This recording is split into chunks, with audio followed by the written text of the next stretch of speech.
Hello, everyone. It's Charlton. So, saw the story about two killings in Chicago in a section of Chicago called Rogers Park. I'm not familiar with Chicago at all.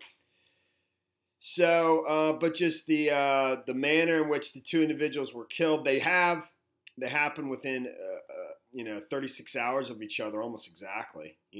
The first man was killed on Sunday morning around 10 a.m. walking his dog. He was a 73-year-old.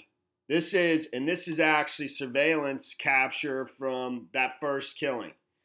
And obviously the dude or person, suspect, was trying to conceal their identity. You can't see anything. He has a hoodie on, a hat maybe underneath it, as well as a scarf over his face. It's not exactly clear if that's some kind of mask. It looks like a ski mask, actually. I don't know, to be honest with you.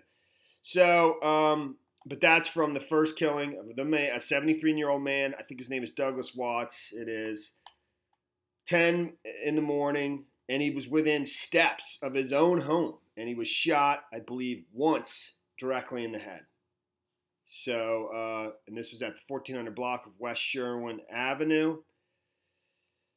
Then and I'll get into the details a little bit more as I proceed here. Then on Monday evening at 10 p.m., a second individual, a 27-year-old, Eliyahu Moskowitz, fairly certain that's his name, was killed in a very similar way and on a bike path near Loyola Park. In Rogers Park is the surrounding community. I think is a fairly decent part of Chicago. I'm guessing. Loyola University is right in this area. They describe the community in this Chicago Tribune article as being just known to be eclectically diverse neighborhood with migrants from all parts of the world, Central Asia, Africa, the Middle East. But he was killed on the bike path in Loyola Park, shot in the head, and I believe once, but I don't know if multiple shots were fired. I'm not certain, and I tried to find that out. I did, but he was shot behind the left ear, is where the bullet wound was that killed him. 24 years old. And they've done ballistic tests on the shell casings from both crime scenes. They actually rushed it, sent it to the state police, who normally can't confirm this so quickly. But by Tuesday's press conference, they were confirming they are the same. They're matched between the two killings, and the bullets, the shell casings, are from the same gun. So it's likely the same suspect in both killings. So, and nothing was taken, no robbery, just almost an execution-style killing of two individuals who seemingly have no connection to each other, within a half mile of each other. The 73-year-old, I was mentioning that it's an eclectically diverse community. Eliyahu Moskowitz, Eliyahu, I'm nearly certain it is like a Hebrew name. He was Jewish, and he was dressed. He works at, I think, at a kosher kitchen. He's a supervisor at a kosher kitchen. He's 24 years old. Nice as can be, supposedly. But he was dressed in his good clothes, dressed up for the Jewish holiday on Monday. I forget the name of the Jewish holiday, but he was in a white shirt, suit, black hat. I think stuff you would normally be considered to be. I don't know what you even call that. The Jewish guard. It's not guard, but I think you know what I mean. The other individual, 73 years old.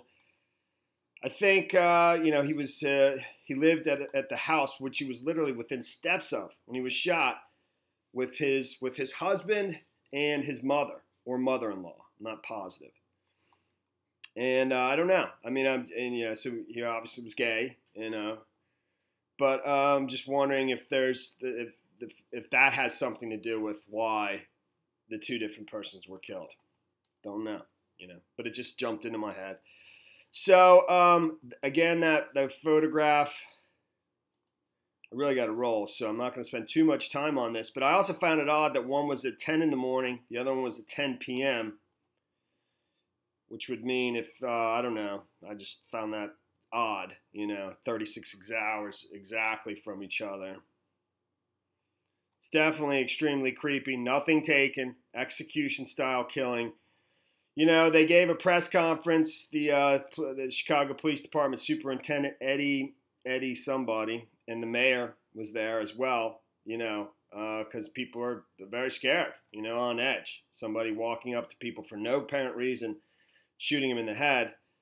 That's pretty frightening. So let me just kind of quickly try to cruise through without reading this entire back-to-back killings in Rogers Park. Here's Rogers Park, and this is Loyola Park, where they were located. It's in North Chicago. And again, I'm presuming it's a fairly, I don't know though, I don't want to say wealthy neighborhood, but I don't think maybe it is, but I don't know. I just don't know, But I mean, Rob Emanuel said he knows firsthand that it's a tight-knit community, a strong community. I don't know why he would know that unless he has relatives there. He's the mayor of the city, so I guess he would know. All right, so back-to-back killings in Rogers Park seem to be random as they were brutal. An elderly man walking his dog just steps from his home on Sunday, and then barely 36 hours later, a young man walking blocks away on the lakefront trail near Loyola Park. Both were shot once in the head, left for dead. The police on Tuesday confirmed what many residents was their worst fear. The same gun was used to shoot both men. What is clear is that the killings of Douglas Watts, a 73-year-old, Eliyahu Moskowitz, 24, have shaken the neighborhood known for its diversity, prompting Mayor Rahm Emanuel to urge residents to use caution as they go about their daily lives.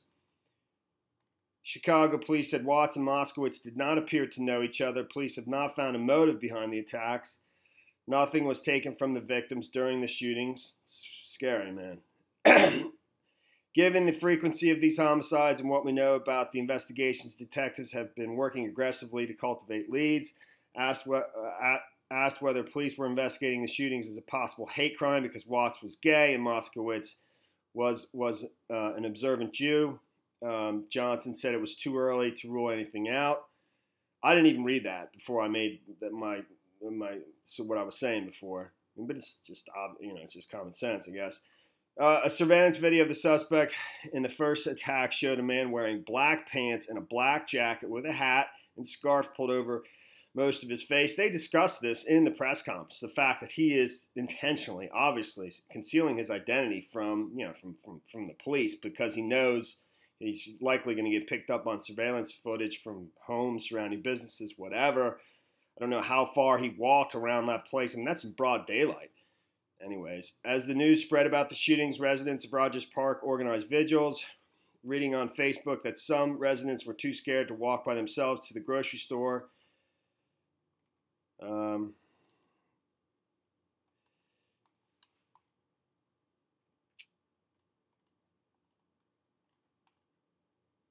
Long considered one of Chicago's most diverse neighborhoods, Rogers Park is a popular destination for new immigrants from Africa, Central Asia, the Middle East, and other parts of the world. It's also home to Loyola University Chicago, Jesuit University. The neighborhood is far from Chicago's most violent communities, though the Rogers Park Police District, which covers the community itself, as well as neighboring West Rogers Park and a part of Edgewater, has seen a slight jump in homicides over the last year. They had 7 homicides in 2018.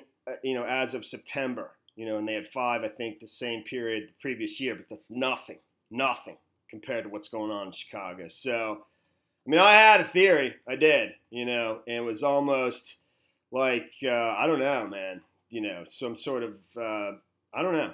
I was thinking that to draw attention to the homicide, you know, the homicide rate throughout Chicago, somebody, but it's, you know, that's, I don't know, it's a neighborhood that's known for its diversity, migrants from various parts of the world. I don't know. These are the two individuals, Elijah Moskowitz on the left and Douglas Watts on the right. Typically, much of the violence in Rogers Park stems from protracted gang feuds that erupt, many of them occurring within blocks of the CTA Red Line station at Howard Street and along blocks that surround the Red Line stop at Morse Avenue. I'm not familiar with Chicago. Both men, though, were shot in the eastern part of the neighborhood. Watts was killed in the 1400 block of West Sherwin Avenue, and Moskowitz was slain south of Loyola Park on the 1100 block of West Lunt Avenue. And that's pretty much the story there, man. We'll see what happens. We'll see. I assume, I don't know, man. You know, I hate to say it, but you almost expect another one of these to happen before. I don't know. You know, so I was looking for this. I mean, it bothers me that I forgot the name of the police superintendent who gave the press conference and answered quite a few questions with the police. But I forgot his name. Eddie something. That's the same thing. Chicago Tribune. Eddie Johnson is the individual's name. That's him right there. That was driving me crazy that it didn't remember his name. Is the superintendent of the Chicago Police Department, as well as Rahm Emanuel was there. This is the press conference they gave yesterday at the Rogers Park Police Department, primarily announcing the fact that the bullet casings were a match. The bullets came from the same gun, likely the same suspect, and you know, just calling on the community to be very vigilant and warning the community. So to elaborate a little bit on my theory that I didn't get too into, you know, the thought crossed my mind of somebody going into the community that's maybe kept more safe than the rest of Chicago, you know, and executing people to draw attention to the fact that not enough's being done in a lot of the neighborhoods of Chicago that are bad neighborhoods where the homicide rate is extremely high. So, I mean, that just jumped into my head. There's Rahm Emanuel. That I didn't say that. He was also there. He spoke, you know, during the press conference. Fair amount, but mostly it was the superintendent of police department, Chicago Police Department, Eddie Johnson. All right, the end of the video. All right, that's the story there. Thanks for watching my videos. Please subscribe to my channel. Give me a like down below, and I will see you in the next video. Later, man.